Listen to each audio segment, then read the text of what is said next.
Hello guys, Payel Dipendu lifestyle ব্লগে অনেক অনেক স্বাগত। আর আমি কেমন আছি? ভালো আছি। তোমরা কেমন আছো অবশ্যই জানিও। আর এই দেখো, আজকে আমি সিজনের যেগুলো মানে লাগে সেগুলো আমি অলরেডি কাটতে শুরু করে দিয়েছি, কারণ কালকে আমাদের এখানে সরস্বতী পুজো।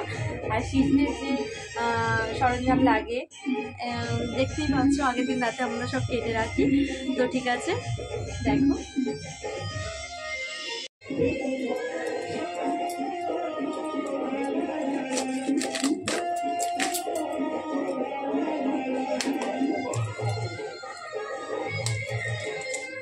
তো ভাই বলে তো কিছু হয় না, কারণ আমি আবার অবশ্যই ফিরে আসবো, তোমাদেরকে ভিডিও দেবো।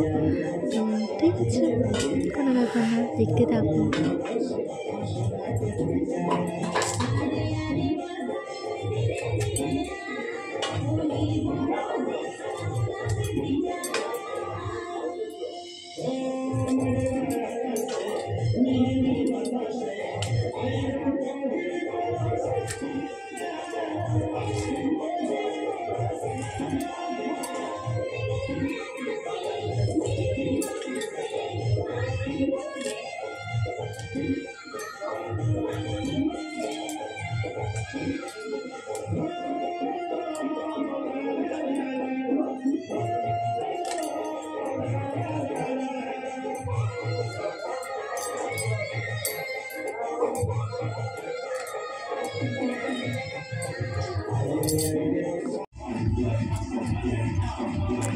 এই দেখো, আমি কিন্তু বাঁধাকপি ছাড়াতে শুরু করে দিয়েছি। ফুলকপিটা ছাড়িয়ে নিয়েছিলাম।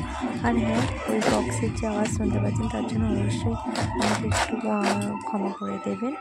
আর যাদের বাড়িতে আছে সিজনি ষষ্ঠী তারা তো সব কিছুই জানে, যারা জানে না তারা অবশ্যই আমার ভিডিওটা শেষ পর্যন্ত দেখতে থাকো, খুব ভালো লাগবে। আর পুরোটা দেখতে থাকো, অবশ্যই তোমাদের খুবই খুবই খুবই খুবই ভালো লাগবে। এটা একটা ভিডিও, তো দেখো কেমন হচ্ছে অবশ্যই জানিও আমাকে।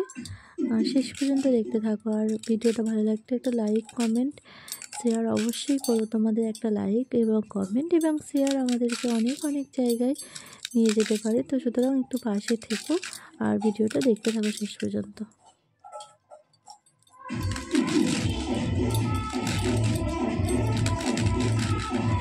হয়ে গিয়েছিল বাঁধাকপিটাও তখন মোটামুটি প্রায় শেষের দিকে। তারপরে ওইদিকে আমার যখন ফুলকপি সারানো শেষ হয়ে গেছিলো, তারপরে আমি পালং শাকটা আর লাউ শাকটা কেটে নিচ্ছিলাম। আমি লাউ শাকটা যখন ছাড়িয়েছি, দেখো ভিডিওটা কিন্তু দেখাতে পেরেছি।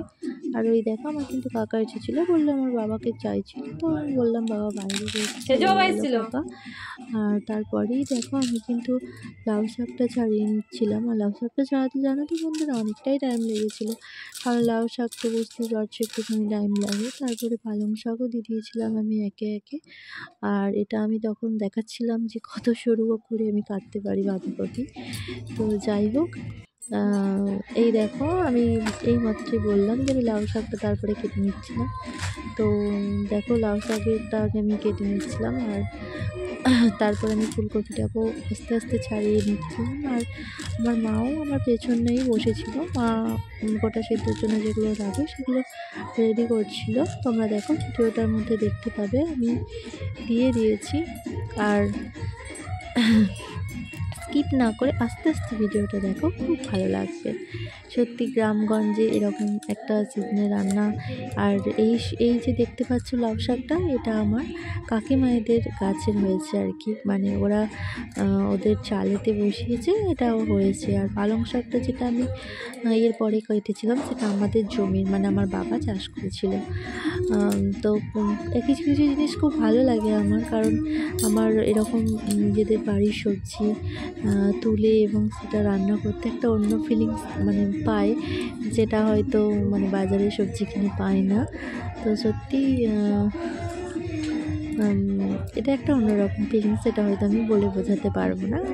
তোমাদের যাদের যাদের বাড়িতে অনেক কিছু সবজি চাষ হয় তারা অবশ্যই বুঝতে পারছো কেমন লাগে। আর দেখো আমি কিন্তু পালং শাকের প্রথমে শাকগুলো ছাড়িয়ে নিচ্ছিলাম, কারণ আগে ডাঁটাগুলো একটু টাইম লাগে বলে ডাঁটাগুলো ছাড়িয়ে নিচ্ছিলাম। মাকে আমি দেখেও নিচ্ছিলাম যে কতটা সাইজে রাখবো।